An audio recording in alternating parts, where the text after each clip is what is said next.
रक्षाबंधन एक ऐसा पर्व जो केवल एक धागा नहीं बल्कि भावना का बंधन है। यह त्योहार भाई और बहन के रिश्ते की वह गहराई है जो जन्म से नहीं, प्रेम और विश्वास से जुड़ती है। लेकिन आज हम जो कथा सुनाने जा रहे हैं वह इस पर्व को एक अलग ही ऊंचाई देती है। यह कथा है एक भक्त की, एक देवी की, एक भगवान की और उस राखी की जिसने एक असुर को भाई बना दिया। यह कथा है राजा बलि और लक्ष्मी जी की राखी की। भाई नहीं, भक्त बना भाई।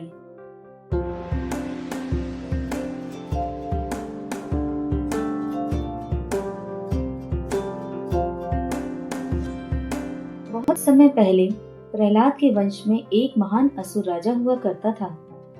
उसका नाम था राजा बलि। वह सामान्य असुरों की तरह क्रूर नहीं था।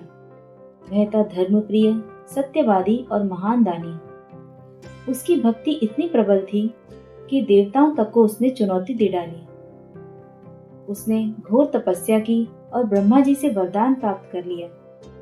उसके पराक्रम और दान के चर्चे तीनों लोकों में फैल गए थे। असुरों को एक सच्चा, न्यायप्रिय और विजयी राजा मिला था जिसने देवलोक तक जीत लिया। जब बलि ने स्वर्ग तक जीत लिया और इंद्रदेव परास्त हो गए तो सभी देवता ब्रह्मा और विष्णु के पास पहुंचे। देवताओं की पीड़ा सुन विष्णु जी ने मुस्कुराते हुए कहा, इस बार मैं युद्ध नहीं करूंगा, इस बार नीति से विजय होगी। और तभी उन्होंने लिया वामन अवतार। माता अदिति के घर जन्म लिया एक छोटे से ब्राह्मण बालक के रूप में। छोटा कद, सिर पर जटा, हाथ में छत्र और तेजस्वी नेत्र।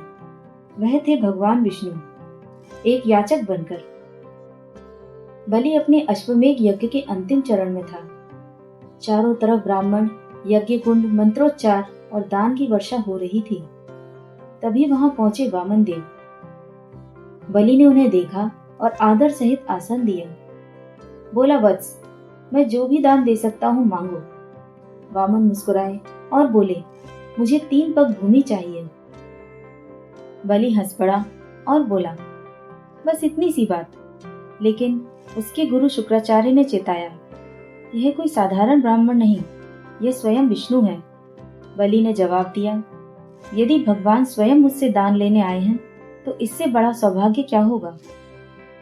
जैसे ही बलि ने वचन दिया, वामन ने अपना विराट रूप धारण कर लिया। एक पग में पूरी पृथ्वी नापी, दूसरे में आकाश। अब तीसरे पग के लिए स्थान नहीं बचा। वामन बोले, बलि, तीसरा पग कहाँ रखूं? बलि ने सर झुका दिया, प्रभु, मेरा सिर प्रस्तुत है। और फिर भगवान ने अपना तीसरा पग बलि के सर पर रखा और उसे पाताल लोक का स्वामी बना दिया। लेकिन यह पराजय नहीं थी, यह था बलिदान। भक्ति थी, समर्पण था। बलि की भक्ति से प्रसन्न होकर भगवान विष्णु बोले, मैं सदैव तुम्हारे साथ पाताल लोक में रहूंगा। बलि ने सिर झुकाकर यह स्वीकार कर लिया, पर इस निर्णय से बैकुंठ सूना हो गया। लक्ष्मी जी चिंतित थीं, उनके स्वामी अब पाताल लोक में रहने लगे थे। तब नारद मुनि ने लक्ष्मी जी को एक उपाय सुझाया। आप बलि को अपनी राखी बांधें और बहन बन जाएं। जब आप भाव से जुड़ेंगी तो वह अपने प्रिय से वचन तोड़ देगा। लक्ष्मी जी एक ब्राह्मण स्त्री का रूप लेकर पाताल पहुंची। दरबार में बलि विराजमान था। लक्ष्मी जी ने जाकर कहा, राजा बलि, मैं एक अकेली स्त्री हूँ, मेरा कोई भाई नहीं, क्या आप मेरी रक्षा करेंगे? बलि ने कहा, मुझे सौभाग्य होगा तुम्हारी रक्षा करने का। लक्ष्मी ने बलि को रक्षा सूत्र बांधा। बलि ने पूछा, बहन, तुम मुझसे क्या चाहती हो? लक्ष्मी जी ने मुस्कुराते हुए कहा, मेरे पति जो आपके अतिथि बनकर यहाँ निवास कर रहे हैं, उन्हें मुझे लौटा दीजिए। बलि समझ गया तो आप लक्ष्मी हैं और वह वामन स्वयं भगवान विष्णु। बलि भाव विभोर हो गया। उसकी आंखों में आंसू थे। उसने कहा, मुझे गर्व है कि लक्ष्मी जी ने मुझे भाई माना। मैं अपने वचन से बंधा था, पर एक बहन के वचन से अधिक कोई बड़ा वचन नहीं हो सकता। आपका पति आपको ससम्मान सौंपता हूँ। और बलि ने भगवान विष्णु को वैकुंठ भेज दिया। इस कथा में वह सब कुछ है जो एक राखी के धागे में होता है, प्रेम, त्याग, भक्ति और विश्वास। एक असुर राजा जिसने भगवान को भी बांध लिया था अपने प्रेम से, एक देवी जो भक्त को भाई बना बैठी। यह रक्षाबंधन केवल भाई बहन का पर्व नहीं, यह भावना का पर्व है, जहाँ संबंध खून से नहीं आत्मा से बनते हैं। जब आप राखी बांधें या बंधवाएं तो केवल रस्म ना निभाएं, वह गहराई समझें जो राजा बलि और लक्ष्मी जी की राखी में थी।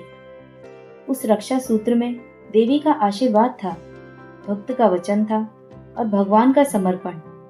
यह धागा तीनों लोगों को बांध सकता है यदि उसमें सच्चाई हो। आज भी बलि की कथा सुनाई जाती है, विशेषकर दक्षिण भारत में बलि प्रतिपदा के रूप में। वहीं रक्षाबंधन उत्तर भारत में उस दिन को मनाता है जब रक्षा का वचन एक असुर को दिया गया और उसने उसे जीवन भर निभाया। इस कथा से हमें यह सीखना चाहिए कि भक्ति, समर्पण और प्रेम जाति, वर्ग और रूप नहीं देखता, और रक्षा का वचन जब दिल से दिया जाए तो वह सृष्टि की सबसे मजबूत डोर बन जाता है। अगर आपको यह कथा पसंद आई हो तो इस वीडियो को लाइक करें, अपने प्रिय भाई या बहन के साथ शेयर करें और इस चैनल को सब्सक्राइब करें ताकि हम आप तक और भी दिव्य कथाएं और भावनात्मक कहानियां ला सकें। जय लक्ष्मी माता, जय श्री विष्णु और रक्षाबंधन की आप सभी को हार्दिक शुभकामनाएं।